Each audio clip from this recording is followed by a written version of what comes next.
Një grua e vetme në Colorado adoptoi 2 fëmijë, por disa muaj më vonë zbuloi kush ishin vërtet fëmijët.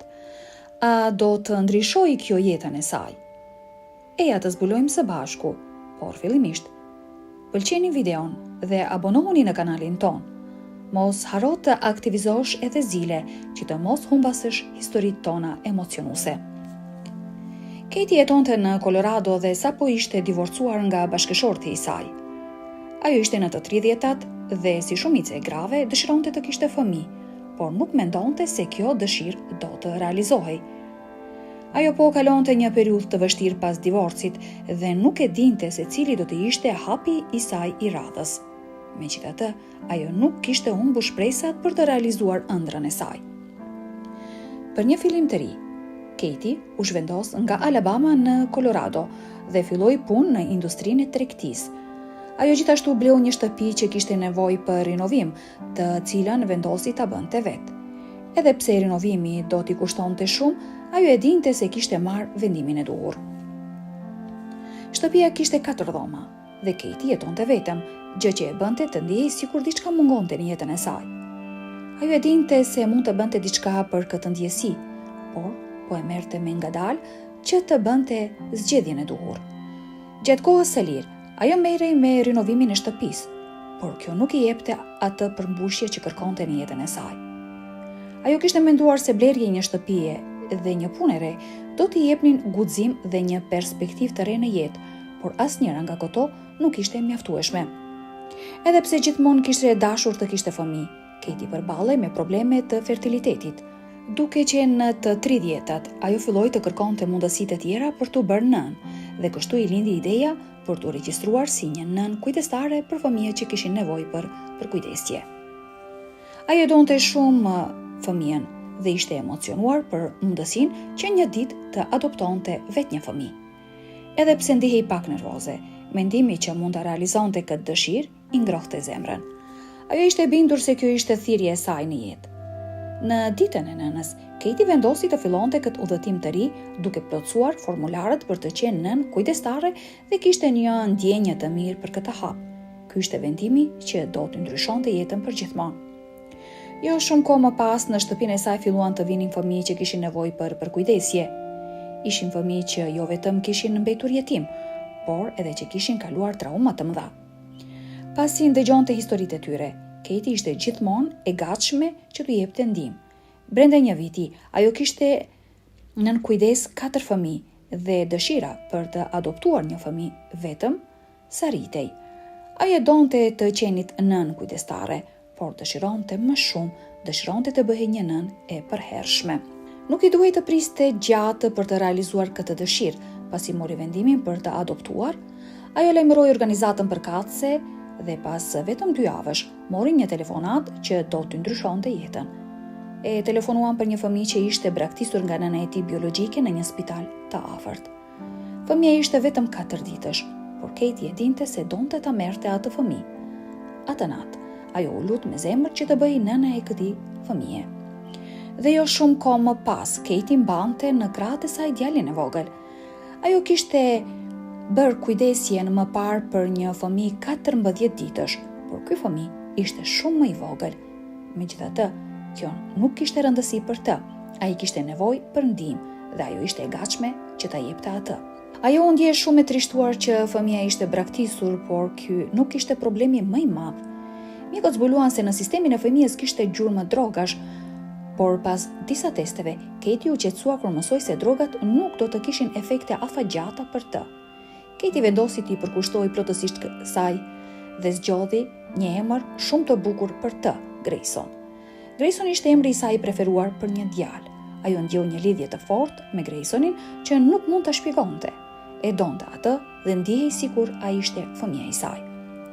Ndërkohë organizata vazhdoi kërkimet për prindërit biologjik të Graysonit, por askush nuk mund t'i gjente.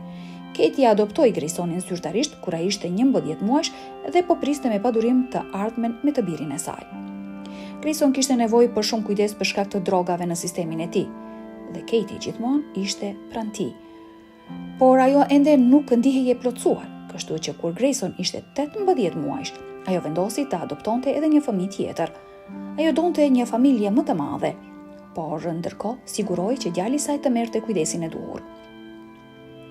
Shtëpia e saj ishte mjaft e madhe për një familje më të madhe, dhe një muaj pas adoptimit të Graysonit, ajo mori një telefonat tjetër që do të ndryshonte gjithçka. Një tjetër fëmijë ishte lënë në të njëjtin spital ku kishte qenë edhe Grayson. Kësaj radhe ishte një vajzë me emrin Hana.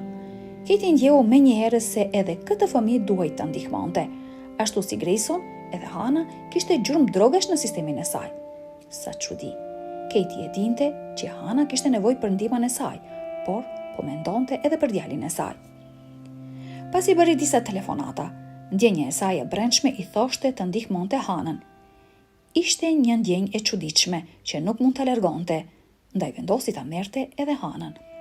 Kur e mbajti Hanën në krah, vuri re se nëna e saj biologjike kishte të njëjtin emër si nëna e Grayson. A mund të ishte kjo një rastësi? Ajo kontrolloi dokumentet dhe zbuloi se ato nuk kishin vetëm të njëjtin emër, por edhe të njëjtën datëlindje. Hana kishte gjithashtu disa karakteristika mjekësore të ngjashme me Grayson. A mund të ishte e mundur që ata të di ishin të lidhur mes tyre, edhe pse nuk ngjanin fare. Katie dyshonte se kishte diçka më shumë pas kësaj, por do të ishte e vështirë të zbulonte të vërtetën, pasi Grayson kishte një baba tjetër. Kësaj radhe, Katie mori iniciativën për të gjurmuar nënën biologjike të fëmijëve të saj.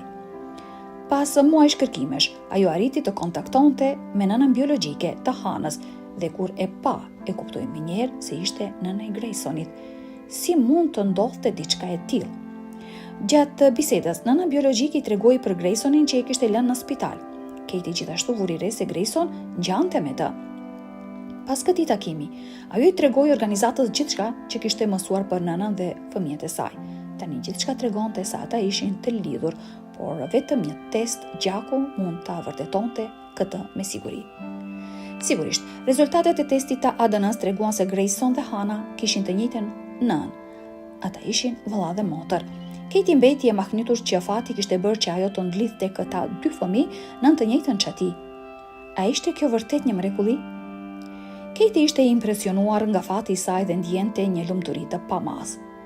Nëse ajo nuk do ta kishte marrë Hanën, ajo kur nuk do të kishte mësuar që Grayson kishte një motër dhe Hana do të kishte përfunduar në një familje tjetër. Fatmirësisht, zëri i saj i brendshëm e udhëzoi ta ndihmonte Hanën. Kjo ishte një mrekulli e madhe në jetën e Katie dhe ajo ndihej më së e lumtur pas këtij zbulimi. Tani që e dinte se kush ishin vërtet fëmijët, ajo donte më të mirën për ta, dhe kjo ishte që ata të qëndronin bashkë.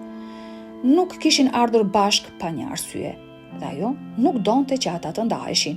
Katie tashmë ishte dashuruar me Hanën dhe vuri re se sa të lumtur ishin fëmijët me njëri tjetrin. Nuk kishte asnjë dyshim për hapat e ardhshëm që duhej të merrte. Ajo e adoptoi Hanën pak kohë më pas dhe tani ishte zyrtarisht nëna e të dyve.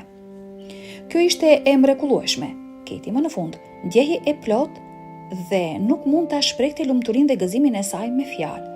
Ajo gjithmonë kishte dashur të bëjë nën, por nuk e kishte menduar se diçka kaq e bukur dhe mrekullueshme po e priste në udhëtimin e saj si nën kujdestare. Ajo beson se ishte plani i Zotit që ta përdorte atë për të bashkuar përsëri këta dy fëmijë. Nëse ata nuk do të ishin vëlla dhe motër, Hana do të ishte adoptuar nga dikush tjetër. Katie ishte një nënë e lindur dhe e pëlqente të kujdesej për këta fëmijë, por adopti ishte larg përfundimit të aventurës së saj si nën kujdestare. Kur Hana ishte 13 muajshe, Katie mori një telefonat të papritur. Telefonata kishte të bënte me nënën biologjike të Grayson dhe Hanës. Çfarë po ndodhte me të? A donte ajo të kthente fëmijët e saj? Shumë gjëra po i kalonin në përmendje, por për fat të mirë, ajo mori një lajm të mirë. Nëna biologjike kishte lindur një djalë tjetër. Katie nuk e kishte planifikuar që fëmijë të tretë mund të ketë, por nuk mund të linte jashtë as këtë fëmijë. Ajo mendoi mirë dhe vendosi ta merrte fëmijën. Jackson u bë antari më i ri i familjes dhe ashtu si Hana, ai përshtatej për mrekulli në familjen e tyre. Katie tani kishte të gjithë 3 fëmijët bashkë dhe ata po rriteshin në një shtëpi plot dashuri. Familja prej 4 vetash tani ishte bërë një familje prej 5 antarësh, por më shumë se një vit tani, Katie ka qenë në një lidhje me një burr që e ndihmonte me fëmijët. Ajo ka një jetë të zënë me familjen, punën dhe një biznes që ka themeluar së fundmi. jete e saj më në fund është e plot dhe tani është duke kërkuar për një datë.